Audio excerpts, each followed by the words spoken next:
Vous êtes bien présente et surtout bien omniprésente parce qu'on sent cette âme féminine dans la maison. Oui, bah oui, j'aime cette maison. En fait, j'ai appris à l'aimer, j'ai participé à tous les travaux de 90 jusqu'en 2000, puisque c'est là où on a fait tous les travaux.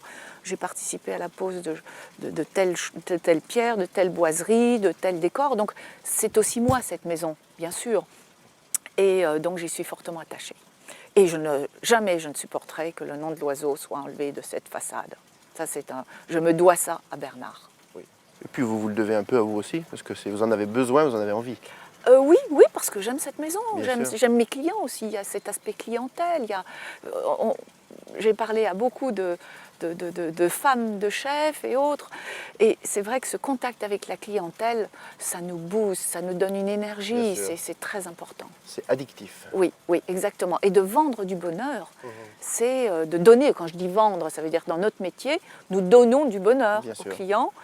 C'est une satisfaction que je n'ai jamais eue dans mes autres métiers, qui étaient le journalisme et le professorat, qui étaient des métiers qui me passionnaient, où je me suis vraiment régalée, où je me suis investie, où j'étais très heureuse.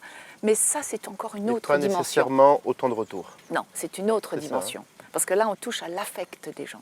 Alors justement, puisqu'on parle d'autres dimensions, et vous parliez de maison, le savez-vous peut-être, mais une maison comme la vôtre, et même mieux, une femme comme vous, si vous étiez au Japon, vous seriez reconnue, classée comme trésor national vivant. Est-ce que vous ne pensez pas que ce serait quelque chose qu'on devrait instaurer dans notre fabuleux pays de la gastronomie? Être un trésor national vivant, ça me... Je ne sais pas si je me sentirais bien avec ça, honnêtement. Pour moi, ça ne me mettrait pas très à l'aise. Alors au Japon, eh bien, ce sont des artisans de lac, des potiers. Il y a même un artisan de sushi maintenant. Il y a de nombreux artisans qui sont reconnus par l'empereur. Et quand je suis arrivé hier dans votre maison, je me disais, voilà un lieu des femmes, des hommes et une femme en particulier qui devrait être trésor national vivant. C'est un super Mais on va en parler. Je vais faire une très beau compliment. Je vais faire une lettre à la République française. On en discutait ce matin avec Patrick. Il me disait avec un brin d'humour, je n'arriverai jamais à me séparer du style de Bernard, mais je dois aussi, parce que c'est mon maître, c'est son mentor, je me dois pour lui et pour moi d'enrichir son style pour le faire vivre le plus longtemps possible. Et vous intervenez comment dans cette démarche de travail? Vous laissez toujours Patrick dans son autonomie créative? Disons que Bernard a toujours été quelqu'un qui préservait des valeurs, j'allais dire un peu d'autrefois. Il avait des valeurs quand même, et il a été formé il y a un certain nombre d'années, c'était encore, je dirais, l'autre génération.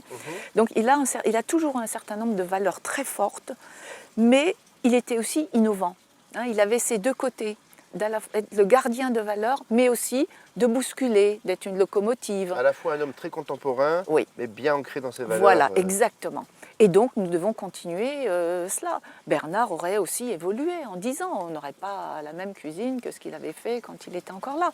Donc, c'est à nous de trouver, mais toujours avec ce socle qui est le goût, l'authenticité de ce que nous proposons aux clients, mais surtout le goût des produits. Et c'est vrai qu'un client ne peut pas tous les jours manger le meilleur fromage, boire le meilleur vin, manger le meilleur agneau, etc.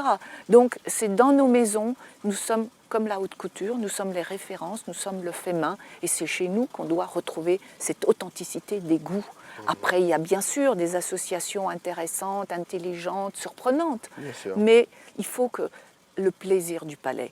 Et c'est cette notion de plaisir à la dégustation qui doit motiver notre cuisine. C'est comme ça que nous voyons les choses ici.